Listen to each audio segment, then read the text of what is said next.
Hai penonton Ruang Konsensus Anteki Indonesia, dimanapun Anda berada, salam sehat dan salam sejahtera. Assalamualaikum warahmatullahi wabarakatuh.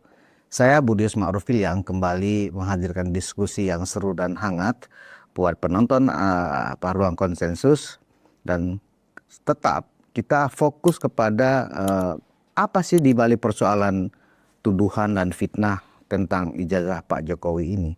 Dan berkembang juga sampai-sampai seolah-olah sekelompok kecil gerombolan ini ya sampai menegasikan keberadaan institusi negara, dan para pihak stakeholder dari pemerintah atau negara pun diam. Ini kan sesuatu yang lucu dan aneh juga.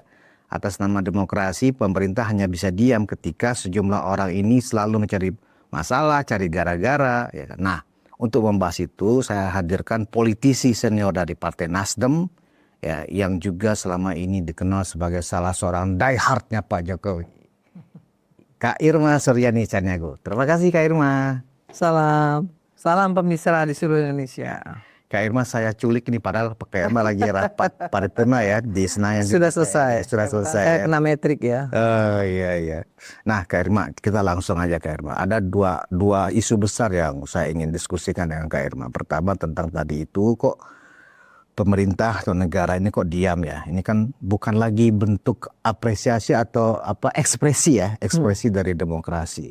Tapi ini sudah membiarkan sekelompok orang ya menolak keberadaan institusi resmi pemerintah. Itu satu. Yang kedua, selama ini kita mendengar bahwa ini sudah ketahuan nih dalangnya, siapa di belakangnya, siapa orangnya, tapi kok seperti bluffing aja. Kalau memang sudah tahu dalangnya, siapa otaknya, siapa aktor intelektualnya, kenapa kok pada diam gitu loh. Nah, kita ke topik yang pertama, ke isu yang pertama dulu Kak Irma. Ini kalau dari pengamatan Kak Irma sendiri, terakhir itu ya Kak Irma, seperti sikapnya Rismon ya, salah satu geng ini ya kan, hasil lab for Bareskrim, mereka menolak tuh hasilnya dengan segala dalilnya lah ya. Yang mereka minta agar diperiksa di lab for Singapura. Loh, negara Indonesia kan negara berdaulat Kak Irma. Kalau mereka mah nggak taat kepada institusi kita, ya mending mereka yang keluar, ngapain kita harus ngikutin. Ya. Ini seperti apa sih Kak Irma orang-orang ini? Ya menurut saya orang-orang ini pengkhianat bangsa dan negara Republik Indonesia ini. Bayangkan ya, negara Republik Indonesia yang dimerdekakan oleh rakyat Indonesia, pahlawan-pahlawan bangsa dengan darah, air mata, kehormatan, dan didirikan oleh sang founding father kita. Ini negara berdaulat loh. Ya kan? Apapun yang terjadi, kalau ada misalnya mislah di antara misalnya penegakan hukum dan lain sebagainya, kan oknum. Nggak bisa kemudian juga digeneralisir. Nah, mereka bilang nggak percaya. Kalau mereka nggak percaya, nggak usah berada di Republik ini. Percaya aja sama negara yang mereka percayai. Itu penghinaan loh terhadap Indonesia. Minta dicek di Singapura. Ya jadi warga negara Singapura aja. Gitu. Ini nggak akan pernah selesai orang-orang ini ya. Setelah A dibuktikan dia ngomong B, setelah B dibuktikan dia ngomong C, nggak ada habisnya. Benar. Tangkap orang ini ngacau ini, bikin gaduh Republik ini. Kalau saya wah udah tangkap aja, udah nggak ada urusan lagi dengan orang-orang seperti ini. Terkait bahwa tentang kenapa harus diperiksa di Singapura ini, alasannya begini Karma, ini bukan alasan apa-apa, ini alasan saintifik. Kan begitu.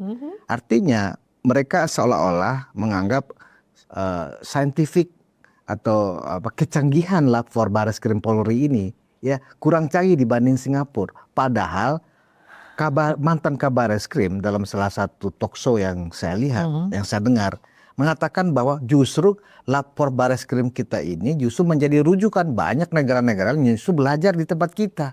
Itu gimana Kak Irma? Sebenarnya Bang, satu aja masalahnya, ya kan? Mereka ini pada dasarnya adalah manusia-manusia yang menghalalkan segala cara, ya kemudian menggunakan hukum rimba, ya.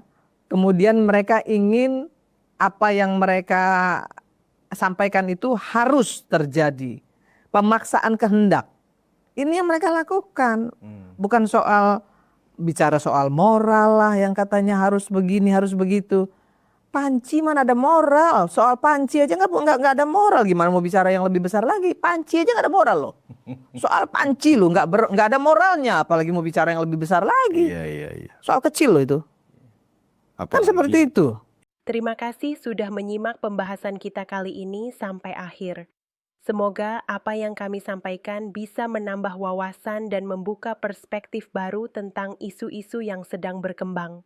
Kalau kamu merasa informasi ini penting, jangan ragu untuk like, subscribe, dan bagikan video ini ke teman atau keluarga. Dukungan kamu sangat berarti untuk perkembangan channel Politik Pintar dan semangat kami untuk terus menghadirkan konten yang objektif dan mendalam. Ya, tulis pendapatmu di kolom komentar. Apakah kamu setuju, tidak setuju, atau punya sudut pandang lain? Politik bukan soal menang atau kalah, tapi soal memahami dan berpikir kritis bersama.